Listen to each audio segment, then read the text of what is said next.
These are the rooftops of Venusburg Catholic Church rose window. This is part of a 14-foot diameter window. I love the prevalence of classical forms, classical shapes, the cluster foil, the hip, Gothic. All these forms survive from the 11th century to the present time, and it's the churches that keep them alive. This is a church in Connecticut with a decaying diamond pane, whose minister came to me, and he wanted to rebuild it, but in contemporary fashion. And he had a biblical citation, which comes from the book of Micah, one I don't know very well. It said, "What doth the Lord require of thee, but to love justice and to do mercy, or to love mercy and to do justice."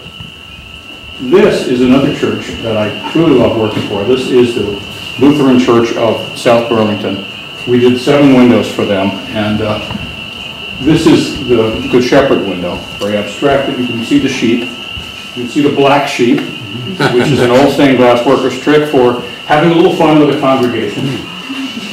This is the beginning of a series of 6 slides.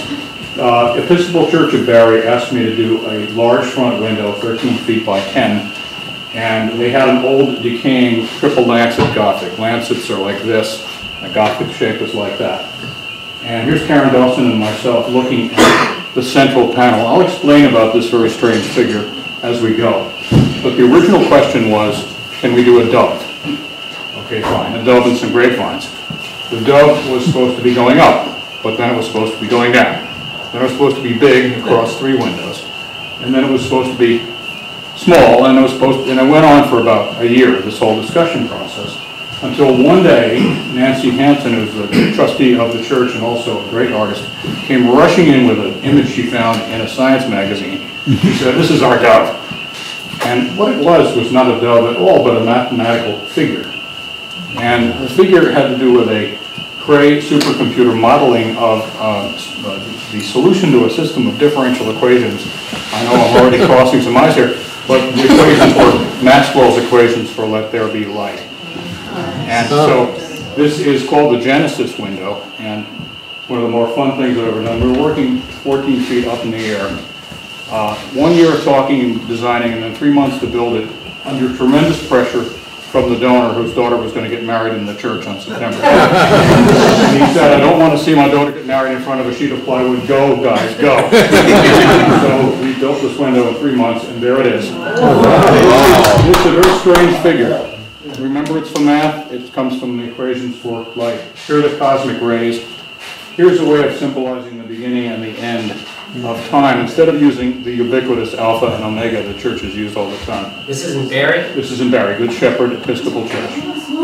And this is an outtake. I did a design for the Lutheran Church of Burlington, and they wanted a round window 4 feet in diameter. Nothing to please the minister. We went round and round and round until he finally told me he really admired designs based on the Trinity, and we did a trefoil, 3-leave, and we put an alpha and omega in it. But this was a drawing I couldn't throw away, so I made that window.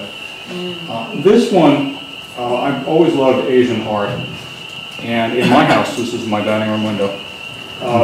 We live on a very busy street in Burlington, and we wanted a little serenity. So I was looking at Hiroshige and Hokusai, some of the greatest printmakers of the Japanese tradition. I fool around with those guys a lot. Hiroshige and Hokusai lived until the middle of the 19th century, and they did images of the floating world, which is the English translation of the Japanese meaning is ordinary life. Ordinary life. And the guys literally are floating, these little boatmen. I did a number of these panels for a house in Richmond, and I just get a kick out of the bright colors and the weave of the lines, and putting little birds in the sky. And to be properly Japanese, I had to end the thing with a bamboo.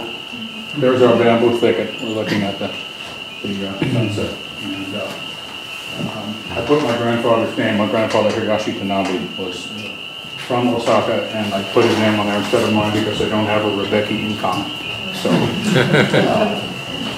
So you can take a lot of inspiration from the East. This was a window in a library done for a married couple who had been bankers in Hong Kong for most of their lives, and they retired back to Colchester. And they said, "This is a beautiful book-lined room. We'd like to have something reminding us of a lotus." So we took this sort of ordinary Palladian window, and we put all the interest and the color in the center. Another library, Essex Junction, Essex Elementary School, lost a teacher, a beloved teacher who was a reader, librarian, read to children, and they wanted a memorial. And we had some fun trying to design this. It really came to life when I borrowed a friend's grandchildren. And I said, can you guys be models? I'll pay you. And that's what we got.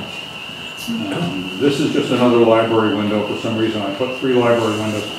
A little Victorian kind of piece, except with some Art Nouveau kind of scrolls and loops. That double ribbon thing is so French. It's so 19th century, and it's a stockbroker's library in Williston. This window we did for a biology teacher from Colchester High School. She admired Frank Lloyd Wright. She liked science, she liked art, and she had no money. So we put a little reference to Frank Lloyd Wright in here. I put a circle in here thinking about Petri dishes and microscopes. The final slide, this is a writer's study commissioned by a husband who loved his wife and wanted these 4 panels made up as a set of folding doors. And he said, whatever you do, put a river in it. River.